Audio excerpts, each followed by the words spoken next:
Also, a tragic story in Shreveport, Louisiana, where a man killed 7 of his own children and another child on Sunday. The oldest of the children was just 11 years old, and the youngest was 3. Just played in the yard every evening. Fred Montgomery lives directly across the street. He said there were no signs the shooter would do something like this. Just yesterday evening, he was sitting on the porch, and I waved at him. He waved back. The children were in the yard playing. And I just come in the house, and then this morning we woke up to all of this. I don't know how to act because I've lost 8 parts of me because I loved each and every one of them like they were my own, and I took care of them like they were my own. The night before he killed 8 children, Shamar Elkins took his oldest daughter out for dinner, just the 2 of them, a father-daughter date. He posted a photo of her at the table, smiling, eating a burger, and then he went home. And while those children slept, he walked through that house and shot every single one of them in the head. That is the case we are talking about today. And I need you to stay with me, because this one goes deep, because this was not random. This was not sudden. Every single person around this man watched him fall apart in slow motion. And the system that was supposed to catch someone like him failed at every single turn. If you're new here, hit that like button right now, subscribe, and click that bell icon. This is Crime Files, and we do not skim the surface. We go all the way in. Shamar Elkins was born on December 7th, 1994, right there in Shreveport, Louisiana. He was a lifelong resident of that city. He grew up in the Cedar Grove neighborhood, the same neighborhood where he would eventually take 8 lives. His biological mother, Mahalia, was largely absent during his childhood because of addiction. He was raised by another woman who stepped in and did what she could. But that instability in those early years, that feeling of being left, of love being unreliable, that planted something in him that never fully healed. He joined the Louisiana Army National Guard at 18 years old in 2013. He served for 7 years as a signal support specialist and a fire support specialist. He was never deployed. He left in 2020 as a private, the lowest rank there is. He came home to Shreveport and got a job driving for UPS. On the outside, that sounds like a man put his life together. A veteran, a working man, a father of 7 children. But here is what that picture was missing. In 2016, he was convicted of driving while intoxicated. 3 years later, in 2019, he pulled a 9mm handgun out of his waistband and fired 5 rounds at a moving vehicle near a school while children were playing outside.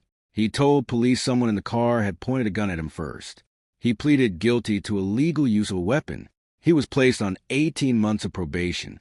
The second charge, carrying a firearm on school property, was dismissed. That conviction meant one thing under Louisiana law. Shamar Elkins was legally banned from owning or possessing a firearm for at least 10 years. He could not legally have a gun. Not a handgun, not a rifle, nothing. And yet on the morning of April 19th, 2026, he had both. So right from the start, you have to ask yourself, how does a man who cannot legally own a gun end up with one? Because the answer to that question just led to another arrest. And we're going to get there. To understand what happened on that Sunday morning, you have to understand the 2 women in Shamar Elkins' life. Because this story does not start with a single marriage. It starts with a situation that had been building for years across 2 households. Christina Snow was his first wife. She was the mother of 3 of his children, Soraya, who was 11, Kadarian, who was 6, and Braylon, who was 5. Christina lived about a block away from Shamar. They were no longer together, but he was still in her life because of those kids. Her aunt, LaShawn Berry, told CNN that Shamar knocked on Christina's door that morning and shot her 9 times. 9 times. And somehow, Christina Snow survived. She was able to use Siri on her phone to call 911 while she was on the ground. Then there was Shaniqua Pugh, his second wife. Shamar and Shaniqua had been together for 10 years before they finally got married in April 2024. Just 2 years before all of this, they had 4 children together. And by early 2026, Shaniqua had had enough. She filed for divorce on the grounds of infidelity. She was done. But Shamar was not done. And that is where everything started to crack open. His brother-in-law, Troy Brown, watched it happen in real time. He said that the moment the divorce conversation started, Shamar became a different person. He would say things like, "Bro, I don't want to lose my wife." He would get distraught, emotional, desperate. Troy would try to pull him out of it. "Let's go for a walk. Let's play cards. Let's just get outside." And sometimes Shamar would come around, but it never lasted. What Troy did not know at the time, what almost nobody knew, was that before Shamar and Shaniqua even got married, he had already made her a promise. He told her, "If you ever leave me, I will kill you, I will kill the kids, and I will kill myself." She stayed. She married him anyway. Maybe she thought he would change. Maybe she thought love was enough. Maybe she was scared of what would happen if she left. Whatever the reason, she stayed. And 2 years into that marriage, when she finally tried to go, he made good on every word. In February 2026, Shamar attempted to take his own life. That is a detail that did not come out immediately. It was his biological mother who told the New York Times. After that attempt, he got help. He voluntarily checked into the VA hospital for a mental health evaluation and stayed for about a week and a half. His brother-in-law said when he came home, he seemed better. He was engaging again. He was present with his kids. People around him exhaled. But he told Troy he was not going back to get more help. "I'm just going to deal with it," he said. And Troy's response when he thinks about that now, "I wish he went ahead and got the help." Easter Sunday, April 5th, 2026, 2 weeks before the shooting, Shamar called home. He got his mother Mahalia and his stepfather Marcus Jackson on the phone. And what came out of that call was something they will carry with them for the rest of their lives. He told them he was drowning in dark thoughts. He said he wanted to end his life. He was crying. His stepfather Marcus tried to reach him, told him he was strong, told him he could get through anything, told him that whatever he was going through, it was survivable. And then Shamar said something that Marcus Jackson has repeated in interviews because he cannot stop hearing it. Some people don't come back from their demons. He said it, and then he ended the call. That was it. That was the last real warning anyone got. And even then, no one knew what to do with it. What do? You cannot force an adult into treatment. You cannot call the police and say, "My son sounds hopeless." The system does not have a good answer for that moment, and 8 children paid for that gap. In the weeks that followed, Shamar kept posting on social media. He reshared a prayer about guarding his mind and his emotions. He reshared a post asking fathers if they would go back in time and have their kids with a different woman. And his answer was blunt and cold. "Hell yeah, I would." That is a man who loves his children but resents the women he had them with. That is a man who is separating his kids from their mothers in his mind. And that is chilling when you know what came next. The Saturday before the shooting, his neighbor Freddie Montgomery walked past the house and saw Shamar sitting on the front porch while the kids ran around in the yard. They waved at each other. Normal, peaceful. That evening, Shamar took his oldest daughter out for that dinner date. Just the 2 of them. He posted the photo. He went home. Troy left for his night shift at 9 p.m. He said Shamar was calm when he left. Nothing off.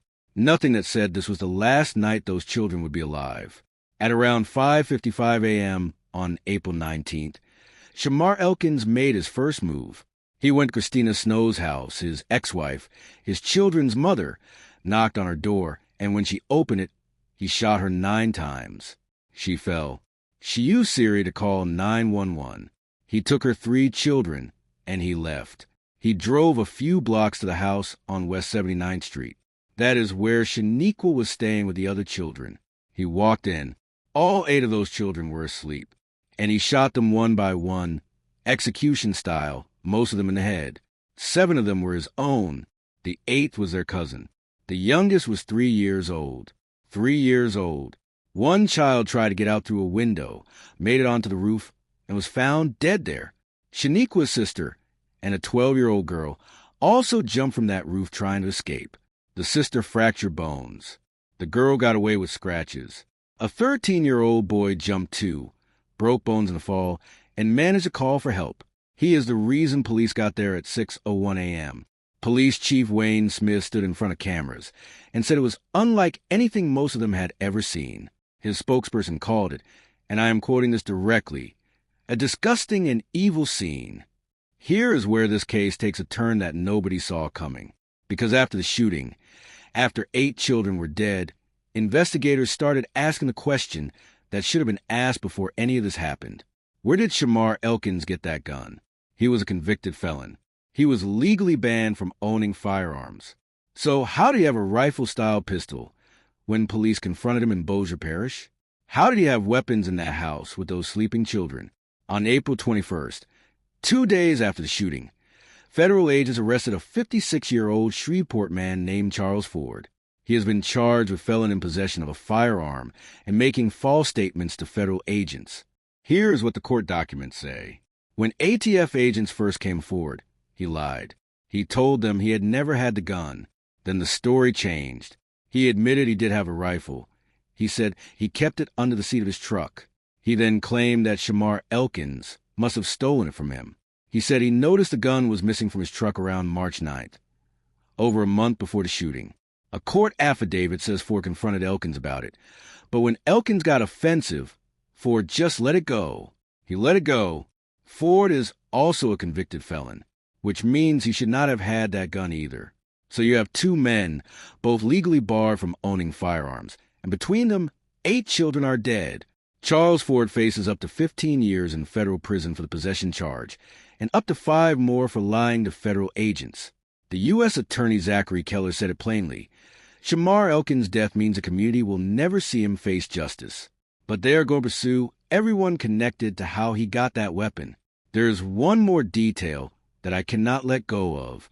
Shaniqua Pugh, the 2 women he shot that morning, are sisters. They grew up in the same house. And when they were children under the age of 10, they lost their mother to gun violence.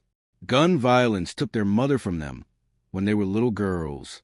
And then decades later, the same thing almost happened to them. In the same kind of mourning, the same kind of shock. Their children are now growing up without siblings, without cousins, with a memory of what that man did in that house. As of this week, both Shaniqua and Christina are expected to survive. They will wake up every day knowing what they survived, knowing what their children did not. Now I want you to think about something with me. Shamar Elkins told Shaniqua before they were even married that he would kill her and the kids if she left. She heard those words and she stayed.